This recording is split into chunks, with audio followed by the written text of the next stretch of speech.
हाय, hello, नमस्कार सर्वप्रथम श्री स्वामी समर्थ. मी मितेश तुम्हा सर्वांचं स्वागत करतो माझ्या आणखीन एका नवीन व्हिडिओमध्ये. आपली छान अशी मस्त दीप अमावस्येची म्हणजे आषाढाची जी अमावस्या होती त्याची पूजा खूप छान झाली. त्याचा व्हिडिओ तुमच्या सर्वांसोबत मी काल शेअर केला होता. म्हणजे 13 ऑगस्टला मी हा व्हिडिओ शेअर केला होता.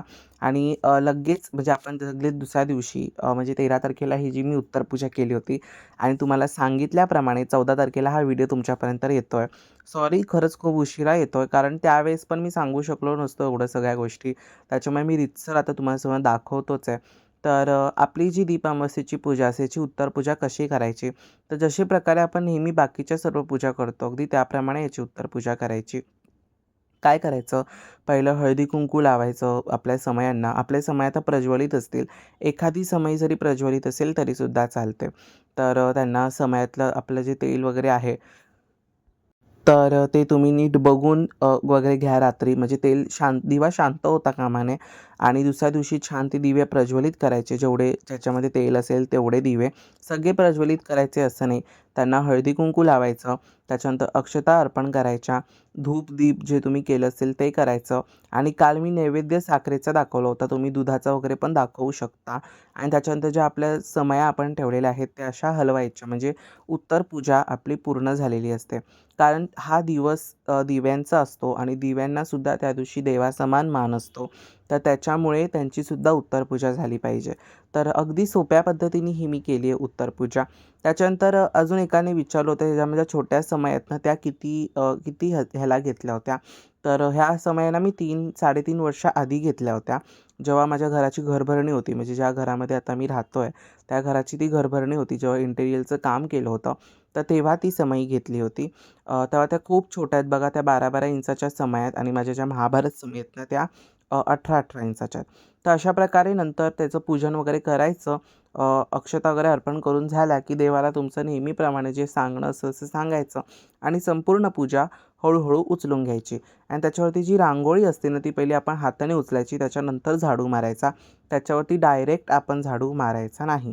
तर अगदी अशा प्रकारे आता सगळं माझं आवरून झालं आहे आणि लास्ट जो केर काढायचा असतो, म्हणजे शेवटचा जो झाडू असतो पूजेच्या नंतरचा, तर तो आता मी काढून घेतो आहे.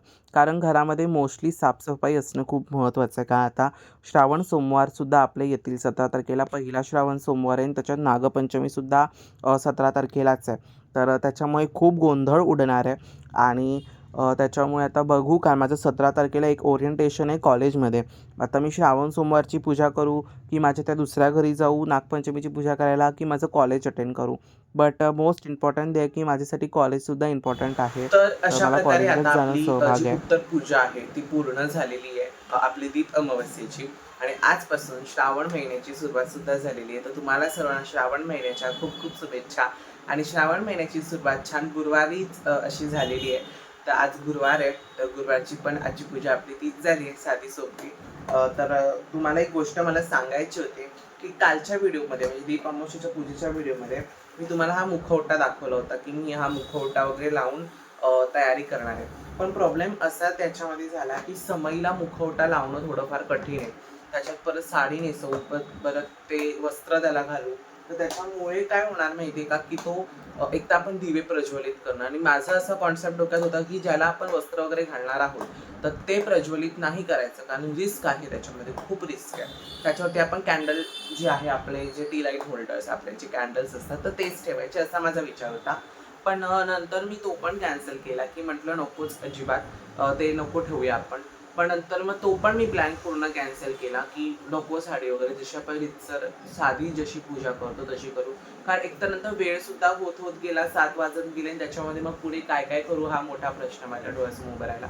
आणि एकतर जसं मार्गशीर्षला माझी हालत होते की आता काय दागिना घालू, आता काय करू, हे कसं करू, ते कसं करू, ते आता इथे होणार होतं कारण दीपलक्ष्मीला सुद्धा दागिने घालावे लागतात. तर त्याच्यामुळे मग हा एक मोठा प्रॉब्लेम होता. तर मग म्हटलं की नको, नको म्हणजे नको, की आता काय नको कुठं पाहिजे तर पुढच्या वर्षी छान अजून मस्त करता येईल तेवढं करू. पण हा मुखवटा मी कुठून घेतला तर हा मुखवटा मी श्री सुरभ 53 क्रिएशन्स ह्यांच्याकडनं मी हा मुखवटा घेतलाय. दादांचा नंबर तुम्हाला मी देतो डिस्क्रिप्शनमध्ये. ह्यांनी छान तो स्टिकर इथे केलाय. हा QR माझ्यामध्ये हा इन्स्टाचा त्यांचा QR आहे. स्कॅन होत असेल तर जरूर घ्या. आणि दादांचा नंबर दादांचं इन्स्टा पेज, दादांचं पूर्ण इन्फॉर्मेशन तुम्हाला डिस्क्रिप्शनमध्ये मिळून जाईल. परत दादांनी काल एक वेणी पाठवली होती, जी कालच्या व्हिडिओमध्ये सुद्धा तुम्ही पाहिली असेल, तर ती पण खूप छान होती.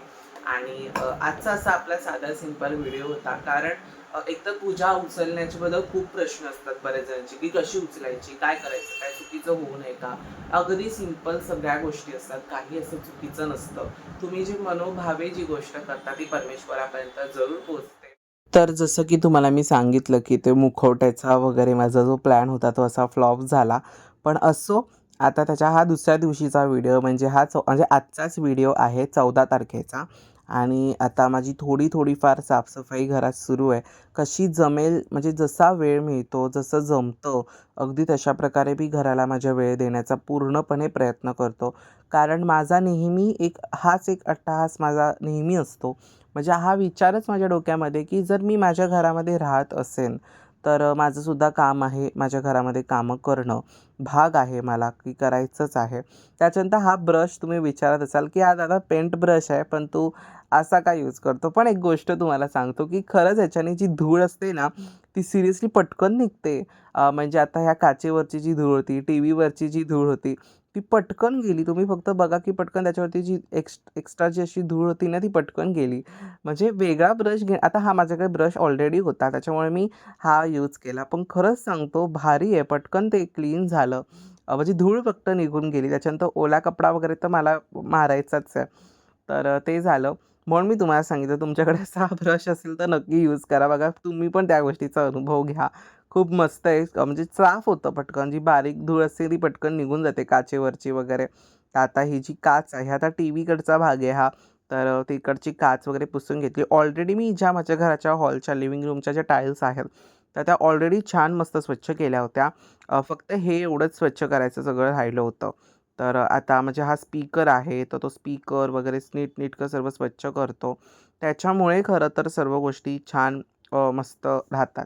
आणि खरं तर ना साफसफाई आपल्या घरामध्ये असणं खूप इम्पॉर्टंट आहे. जर साफसफाई नसेल ना, तर बघा एकतर घरामध्ये त्याच्याने खूप नैराश्य राहतं. खूप असं निगेटिव्ह वाटतं. जरी आपण कितीही देवपूजा केली आणि आपलं घरच स्वच्छ नाही आहे, काहीच नाही आहे, तर मग कसं काय सर्व गोष्टी राहणार? आणि बऱ्याचदा खूप जणं म्हणतात, की मी धनलक्ष्मीची सेवा केली, धनलक्ष्मी कुंचनची पूजा केली, मी सगळं केलं, तरीसुद्धा लक्ष्मी येत नाही वगैरे, वगैरे एक्सेट्रा. पण माझं म्हणणं असं आहे, की तुम्ही सेवा करा, ते तुमचं शुद्धकर्म झालं. म्हणजे आपलं ते चांगलं कर्म झालं, शुद्ध कर्म झालं. पण आपल्या घरात साफसफाईच नसेल म्हणजे एक म्हण आहे ना, जिथे स्वच्छता तिथे लक्ष्मी असते. तर तशा प्रकारची ही गोष्ट आहे. जर साफसफाईच आपल्या घरामध्ये नसेल, जिथे तिकडे नुसतं बघावं तर नुसती धूळ असेल, तर घाण सगळीकडे पसरली असेल, तर काय उपयोग त्या सर्व गोष्टींचा आपला करून किंवा काय उपयोग देवपूजा करून? असं माझं म्हणणं आहे. आणि असं नाही आहे की आपल्या घरामध्ये एकाने केलं तर हां, मला पण खूप राग येतो कारण घरामध्ये ऑलमोस्ट साफसफाईचं काम मी घरात एकटाच करतो. तर मला खूप प्रचंड राग येतो कारण स्वाभाविक आहे राग येणं. कारण घरातला मोस्टली जर माणसं घरामध्ये फक्त असतील आणि काहीच कामं करत नसतील तर खरंच राग येतो. खरंच म्हणजे खूप राग येतो. तर आणि जर ते लोकं वर्किंग असतील, आता वर्किंग असेल तर ऑब्व्हियसली आपण समजून घेऊ शकतो समोरच्याला की बाबा तो माणूस वर्किंगला आहे. तो कामावरती जातो. आता इन केस मी पण इन फ्युचर जेव्हा मी कामाला जाईन, तर त्यावेळेस मलासुद्धा ह्या गोष्टी करायला वेळ नाही मिळणार. आपण वेळात वेळ काढून म्हणजे कधी आता रविवारची आपल्याला सुट्टी असते मोस्टली सगळ्या ऑफिसेसना रविवारी सुट्टी असते. तर रविवारचं कधी एक दिवस आठवड्यातून एकदा जरी तुम्ही हा एक कोपरा साफ केला, नंतर दुसऱ्याला तो दुसरा कोपरा साफ केला. अशा प्रकारे तुम्हाला जेवढं जमेल तेवढं जरी तुम्ही केलत ना, तरी ते तुमच्या घरासाठी खूप आहे. आणि मी तुम्हाला सांगते, की तुमच्या घरात ना अडगळ कमी करा. सगळ्यात महत्त्वाचं ते म्हणजे छोट्या-छोट्या कोपऱ्याचा बरेच जण विचार करतात, की इथे मी असं करेन, इथे मी तसं करेन. हां, तसं करा, असा काही प्रॉब्लेम नाही आहे. पण तिथे जास्त अडगळ होईल ह्या गोष्टीचा म्हणजे असं काही सामान वगैरे तिथे करू नका. जसं माझा हा कोपरा पूर्ण अडगळीचा झाला आहे. तुम्हाला आता पुढे ह्याच्यावरती मी सोल्युशनसुद्धा सांगणारच आहे. जे मला करायचं आहे ते आता मी इन फ्युचर विचार करतोय, की करेन. कारण इथे तो बेड आहे आणि जर ती गोष्ट इथे केली ना, तर बेड खेचायला म्हणजे बाहेर कधी काढायचा असेल, कधी काय असेल, तर तेव्हा प्रॉब्लेम होणार. तर हा एक ड्रॉबॅक आहे त्याचा. तर तुम्हाला तो पुढे मी सांगेनच, तुम्ही बघा. तर माझं म्हणणं त्यामध्ये असं आहे की घरात खरंच साफसफाई असली पाहिजे. आता कधी किचन म्हणा, स्वयंपाकघर, आता ज्या स्वयंपाकघरामध्ये आपण नेहमी छान छान अन्न शिजवतो, सगळं छान छान तयार करतो, जेवण बनवतो, ते अस्वच्छ असेल, तेलकट झालं असेल, चिकट असेल, तर तिथे जेवण बनवलेलं किती पण चांगलं असेल, मला ते तुम्ही सांगा. असं माझं म्हणणं आहे. त्याच्यासाठी नेहमी माझं किचनही स्वच्छ असतं. जेवढं जमेल तेवढं मी स्वच्छ करण्याचा बाबा प्रयत्न माझा नेहमी असतो. किचनही माझं स्वच्छ असतं. ऑलमोस्ट थोडक्या-मोडक्या गोष्टी माझ्या क्लीन असतात, जेवढ्या बेसिक असाव्या लागतात. आता ह्या गोष्टीकडे म्हणजे ही दोन्ही ज्या काचा तुम्हाला दिसतायत ना, त्या दोन्ही काचाकडे माझं बोर्डाच्या परीक्षेच्या आधी मी क्लीन केलं होतं, 1 महिन्याआधी माझ्या मते. माझ्या बोर्डाच्या जॅनमध्ये हे सगळं मी म्हणजे जानेवारीमध्ये मी सगळं साफ केलं होतं.